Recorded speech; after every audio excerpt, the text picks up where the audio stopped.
মান কানা ফি হাজাতি আখিহি কানাল্লাহু ফি হাজাতিহি। যে ব্যক্তি অন্য কোনো মুসলমান বা অন্য কোনো ভাইয়ের প্রয়োজনের সময় তার পাশে দাঁড়াবে, আল্লাহ তাআলা নিজে তার বিপদের সময়, তার প্রয়োজনের সময় আল্লাহ তাকে সাপোর্ট দিবেন, তার পাশে আল্লাহ দাঁড়াবেন। সহিহ হাদিস। অন্য হাদিসের মধ্যে নবী বলেছেন, মান ফাররাজা আনিল মুসলিম কুরবাতান ফাররাজাল্লাহু আনহু কুরবাতান মিন কুরাবি ইয়াউমিল কিয়ামা। যে ব্যক্তি অন্য কোনো ভাইয়ের সংকট অবস্থাকে দূর করার জন্য প্রচেষ্টা করবে, আল্লাহ তাআলা ওই ব্যক্তির সংকট দূর করবে দুনিয়া এবং আখিরাতে। এবার আপনারা বলেন তো, বর্তমান সময়ে আমাদের বাংলাদেশে সবচেয়ে বেশি সংকটে আছে কারা? বন্যা কবলিত এলাকা যেগুলো, কুমিল্লা, লক্ষ্মীপুর, ফেনী, নোয়াখালী, চট্টগ্রাম, ওই সমস্ত এলাকার যে আমাদের মতোই মুসলমান ভাই বোন, আমাদের দেশের মানুষ, তারা ওখানে পানির নিচে হাবুডুবু খাইতেছে, নানানভাবে তারা কষ্ট পাইতেছে। যে আমরা আজকে মসজিদে সমবেত হয়েছি জুমা পড়ার জন্য, তাদের পক্ষে কি সম্ভব হচ্ছে? তাদের মসজিদের পুরো একতলা পানির নিচে, দুতলা যাবে কোথায় থেকে? আকাশ থেকে পড়বে ওখানে? নামাজ বন্ধ, তাদের মসজিদ আজকে আবাদ হচ্ছে না। এত কঠিন মুহূর্তে তারা আছে, বিপদের মধ্যে আছে। এখন আমরা যদি আমাদের সাধ্যমতো, আমাদের সামর্থ্য অনুযায়ী এই বিপদগ্রস্ত মানুষের পাশে দাঁড়াই, তাদের জন্য সহযোগিতার হাত বাড়াই, নবীজির হাদিস যদি সহিহ হয়ে থাকে, নবীজির ঘোষণা অনুযায়ী আমরা যখন কখনো কোনো বিপদে পড়ব, দুনিয়াতে না পড়লেও পরকালে যদি বিপদে পড়ি, আল্লাহ তাআলা আমাদেরকে সর্বোচ্চ সহযোগিতা করবে। আল্লাহ সহযোগিতা চাই কি চাই না বলেন তো? যদি আল্লাহ সহযোগিতা চাই দুনিয়া এবং আখিরাতে, তাহলে বর্তমান সময়ে যারা বিপদগ্রস্ত মুসলমান নরনারী, বিধর্মী হোক না কেন, বদ্ধ বিধর্মী, কিন্তু আমাদের প্রতিবেশী তো, আমাদের দেশের ভাই বোন তো, তাদের পাশে যারা দাঁড়াবে, আল্লাহ তাআলা অবশ্যই তাদেরকে সর্বোচ্চ সাহায্য সহযোগিতা করবেন। এই জন্য অনুরোধ করব, প্রত্যেকেই যার যার অবস্থান থেকে, যার যার সামর্থ্য অনুযায়ী সর্বোচ্চ পর্যায়ে তাদের পাশে দাঁড়ানোর চেষ্টা করুন। আল্লাহ আমাদের তৌফিক দান করেন।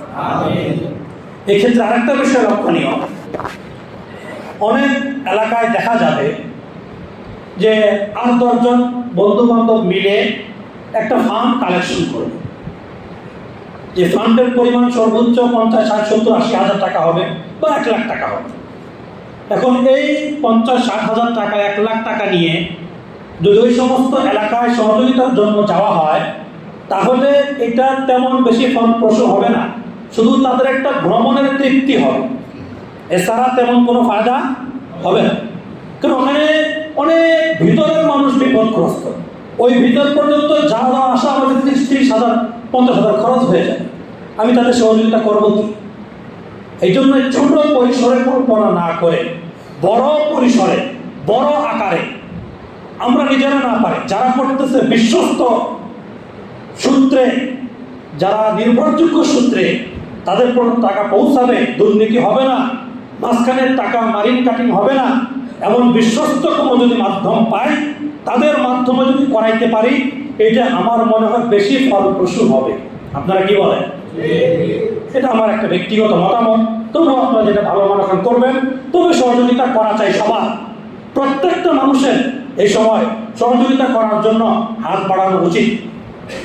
শুধু 10 টাকা 5 টাকা না, আমি সর্বস্ব ব্যয় করা যতটুকু পারি, আমার পক্ষে যতটুকু সম্ভব, আমার কাছে এখন নাই, আমি পরবর্তীতে বিকালে হোক, সন্ধ্যায় হোক বা কালকে হোক, আমি ফান্ডিংয়ের ব্যবস্থা করব। বিভিন্ন সংস্থা থেকে, বিভিন্ন ব্যানারে তাদের সহযোগিতা করার জন্য অনেক মানুষ চেষ্টা করতেছে। অনেকগুলো বিশ্বস্ত আমরা জানি, তাদের সঙ্গে যোগাযোগ করতে পারি, তাদের মাধ্যমে আমরা সেখানে সহযোগিতা পৌঁছাইতে পারি। এবং আমাদের এলাকা ভিত্তিক আমাদের এই মসজিদ, আশেপাশে যে মসজিদগুলো আছে, এই সকল মসজিদের অনেকের সাথে আমার কথাও হয়েছে, মানুষদের সাথে আমরা সবাই সম্মিলিতভাবে যদি প্রচেষ্টা করে একটা বড় ফান্ড তৈরি করতে পারি, তো কমপক্ষে বড় ফান্ড যদি 1 লাখ 2 লাখ হয়, আমরা কেউ যাবো না। যারা যাচ্ছে বড় কোনো সংস্থা তাদেরকে দিয়ে দিব। যদি 10 লাখ 15 লাখ হয় তো আমরা নিজেরা যাবো, আর না শুধু পিকনিক করার জন্য যাওয়ার প্রয়োজন নাই। আর এখন তো যেতে হয় নিজেটা খরচ করে দেখে আসে, মসজিদে টাকা উঠিয়ে 10 জন 5 জন মিলে ভ্রমণে যাবেন, সেটা উচিত হবে না আমার মতে। কথা বুঝে আসতেছে? এই জন্য আমি অনুরোধ করব, আমি যেখানে পড়াশোনা করেছি জামিয়া রহমানিয়া মোহাম্মদপুর ঢাকা, ওখানে আমাদের মুরব্বী উস্তাদ যারা আছেন এখনো প্রায় অধিকাংশ জীবিত আছেন, ওনাদের তত্ত্বাবধানে সারা বাংলাদেশে প্রায় 1,500 থেকে 2,000 ইমাম খতিব আছে, ওনাদের ছাত্র, আমাদের ক্লাসমেট বা আমাদের সিনিয়র বা জুনিয়র। কথা বুঝে আসতেছে? 2001 থেকে নিয়ে আজকে 2024 পর্যন্ত 24 বছরে সারা দেশে প্রায় 1,500 থেকে 2,000 ওলামায়ে কেরাম বিভিন্ন জায়গার বড় বড় জায়গারও ইমাম খতিব আছে। তাদেরকে আমাদের মুরব্বী উস্তাদরা আহ্বান করেছেন, আজকে একটা পাঠাইছেন, কি জানি কয়টা একটা কাগজ পাঠাইছেন আর কি।